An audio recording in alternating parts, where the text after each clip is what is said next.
Yes, দেখতে পাচ্ছ আমি তোমাদের সাথে কি নিয়ে চলে এসেছি? ঠিক ধরেছ। ভালো করে দেখো, কি এগুলো?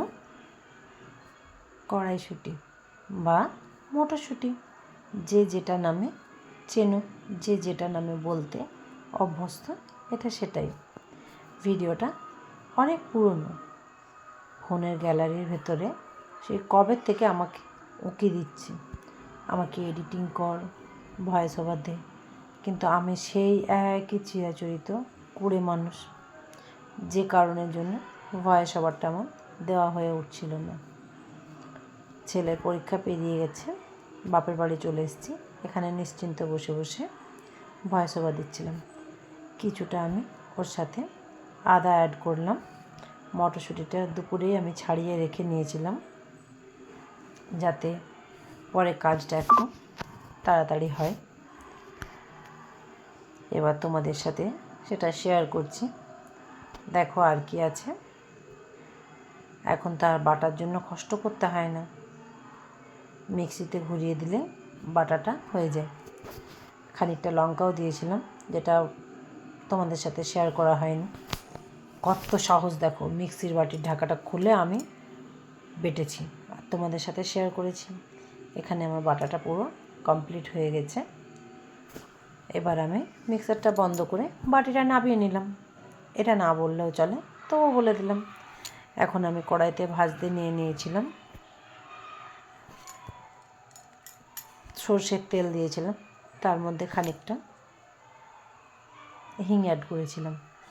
এই কচুরি করলে একটু হিং দিলে খুব ভালো লাগে টেস্টটা। এবার চলে এসেছি আটা রুল ময়দা নিয়ে ছড়াছড়ি করব। দেখতে পাচ্ছ না, বাচ্চাদের মতো হাত দিয়ে খেলতে শুরু করে দিয়েছি।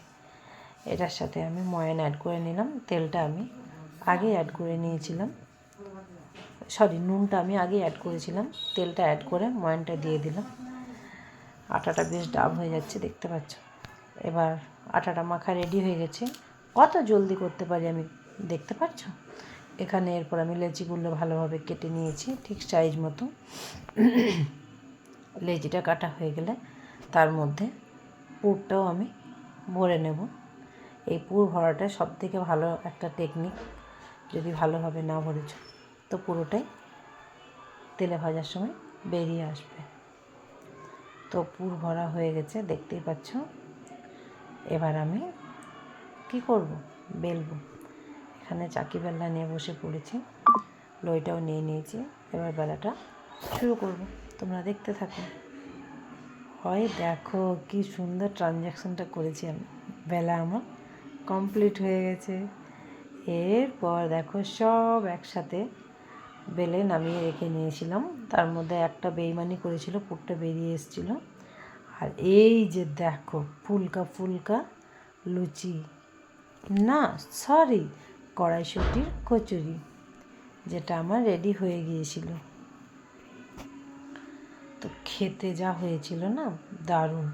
এটা বললেও তোমরা বলবে, না খাওয়ালে কী করে জানবো কেমন খেতে হয়েছে। তো দেখো, এর সাথে অনেক কিছু ছিল। আর তার সাথে করেছিলাম সিমইয়ের পায়েস খেজুর গুড় দিয়ে। এই শীতকালে খেজুর গুড় দিয়ে যে কোনো পায়েস, পিঠে পুলির রেসিপিটা আমার খুব পছন্দের। তোমাদের কার কেমন লাগে অবশ্যই আমাকে কমেন্টে জানাতে ভুলো না কিন্তু। আমি আর তার সাথে ছিল এখানে ঝাল ঝাল নতুন ছোট ছোট আলুর দম ধনেপাতা দিয়ে, যেটা খুবই টেস্টি হয়েছিল।